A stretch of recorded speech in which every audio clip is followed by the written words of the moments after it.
राधे राधे। त्रिनेत्र भाग्य में आप सभी का स्वागत है। मैं हूं आपके साथ आचार्य पुष्पेंद्र शास्त्री। आज जो मैं आपसे बात करूंगा, मैं बिल्कुल स्पष्ट बात करूंगा। आप अपनी कुंडली अपने पास रख कर के भी देख सकते हैं। अगर आपके लगन में शनि विराजमान है, नीच की राशि पर है, या फिर वो शनि शत्रु के घर में है, सूर्य की राशि पर हो, मंगल की राशि पर हो, जो शत्रु के घर में चंद्र की राशि पर हो, तो वो शनि आपके तन भाव को और दाम्पत्य सुख दोनों को ही विघटन में देता है।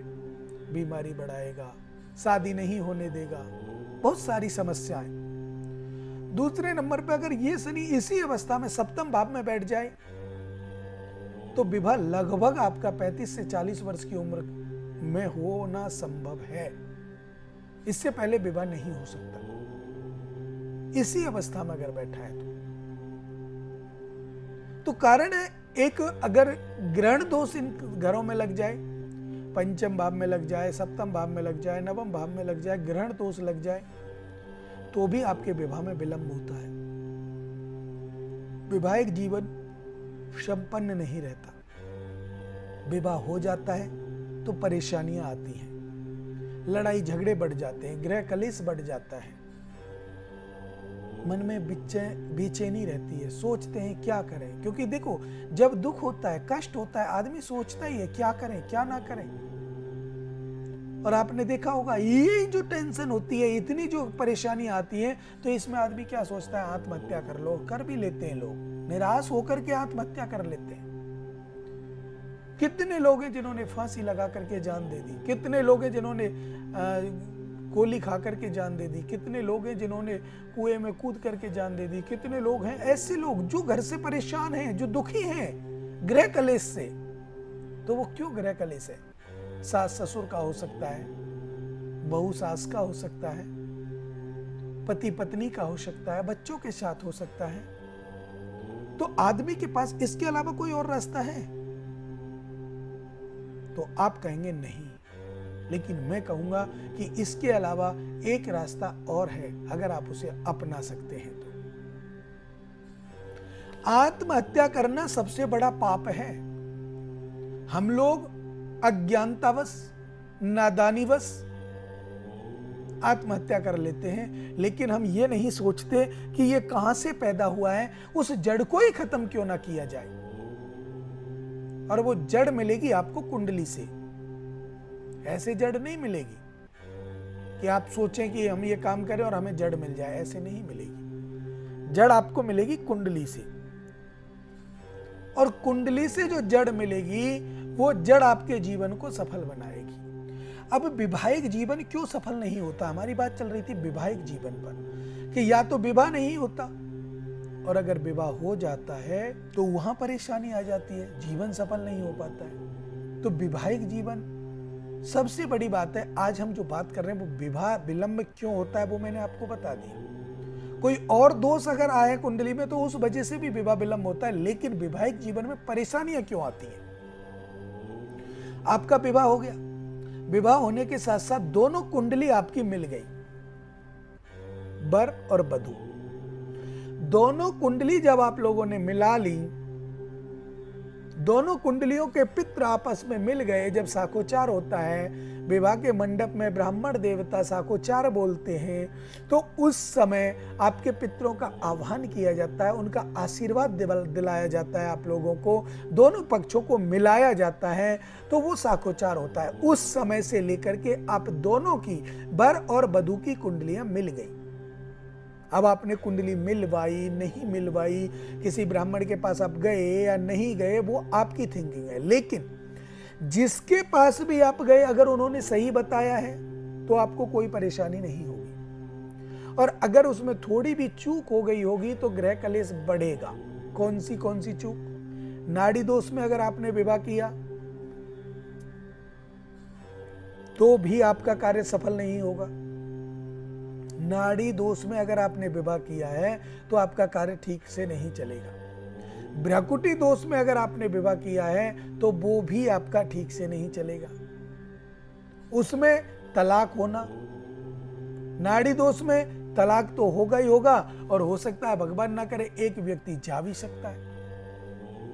ऐसा ही मांगलिक दोष, अगर इन 3 दोषों को आपने बचा लिया, कुंडली के माध्यम से जब आप मिलाते हैं तो नाड़ी, भ्रकुटी और मांगलिक, इन 3 दोषों को अगर आपने बचा लिया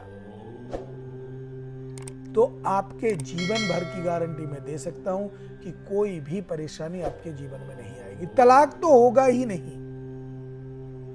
और अगर इनके साथ साथ वर्ण दोष आपको निश्चित देखना चाहिए, ग्रह मैत्री कैसी है वो भी आपको देखनी चाहिए। अगर ये सब बातें देख करके आप विवाह के लिए आगे बढ़ते हैं तो मैं दावे के साथ कह सकता हूं कि कोई भी परिवार नहीं बिगड़ेगा और ना आपके जीवन में कोई समस्या ऐसी आएगी कि आपका जीवन निरर्थक हो जाए। कोई समस्या नहीं आएगी। लेकिन इसके साथ आपको करना क्या? कुंडली अवश्य बनवानी है, मिलवानी है। अगर नहीं है तो बनवा लीजिए, और है तो उसको मिलवा लीजिए। अब बात करते हैं, बहुत से लोग चाहते हैं कि मेरे विवाह में जो ग्रह कलेश बढ़ा हुआ है वो किस कारण से बढ़ा हुआ है और वो कैसे ठीक होगा, तो उसके उपाय, उसके समाधान करने चाहिए। किसी मेरी बहन बेटी का विवाह नहीं हो रहा है तो उसको नहाने वाले जल में हल्दी डाल करके स्नान करने से विवाह में जो अवरोध है वो हट जाता है और विवाह हो जाता है। छोटा सा उपाय, नहाने वाले जल में हल्दी डाल के स्नान कर लीजिए। और हल्दी ये नहीं कि ज्यादा, आप थोड़ी सी हल्दी, आपका निश्चित और जल्दी से आपका योग बन जाएगा, विवाह हो जाएगा। और किसी मेरे भाई बंधु का विवाह नहीं हो रहा है, अड़चन आ रही है, तो वो प्रतिदिन शिव मंदिर में जाए। सोमवार से स्टार्ट करें, प्रतिदिन शिव मंदिर में जाए, गन्ने का जूस या कच्चा दूध चढ़ाए और भगवान नंदीश्वर के कान में अपने विवाह के लिए बोल करके आए। अति शीघ्र आपका योग बनेगा। और जो चाहते हैं मेरा प्रेम विवाह हो, उसका होगा या नहीं होगा, अपनी कुंडली आप सामने लेकर के बैठ सकते हैं और जान सकते हैं प्रेम विवाह के योग कुंडली में कैसे देखे जाते हैं।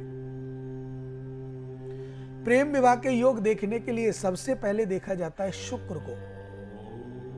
शुक्र अगर स्वग्रही बैठा हो, लगन में बैठा हो, सप्तम भाव में बैठा हो या उच्च का होकर के बैठा हो, तो निश्चित मान लीजिए ऐसे जातकों का प्रेम विवाह होता है। कोई नहीं रोक सकता उसको। और अगर दूसरा इसका एक और रीजन है प्रेम विवाह होने का, अगर किसी का शुक्र ऐसे नहीं बैठा है तो एक और रीजन है कि पंचम भाव का स्वामी सप्तम भाव में और सप्तम भाव का स्वामी पंचम भाव में बैठ जाए तो भी प्रेम विवाह के योग बनते हैं। या सप्तम भाव का स्वामी एकादश भाव में बैठ जाए तो भी प्रेम विवाह के योग बनते हैं। या लगन में, पंचम भाव में, सप्तम भाव में या एकादश भाव में शुक्र और मंगल एक साथ बैठ जाएं, शुक्र और मंगल एक साथ बैठ जाएं तो भी प्रेम विवाह का योग बनता है।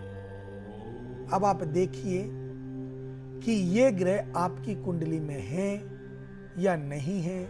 आप किसी से प्रेम करते हो और आप प्रेम करते करते चाहते हैं कि आपका विवाह हो जाए, लेकिन नहीं हो पा रहा है, तो आप अपनी कुंडली के ग्रहों को देखें कि कहां से अवरोध पैदा हो रहा है, कौन सा कारण है, किसके कारण ये अवरोध पैदा हुआ। इन्हीं सब बातों के लिए मुझे दीजिए इजाजत। राधे राधे।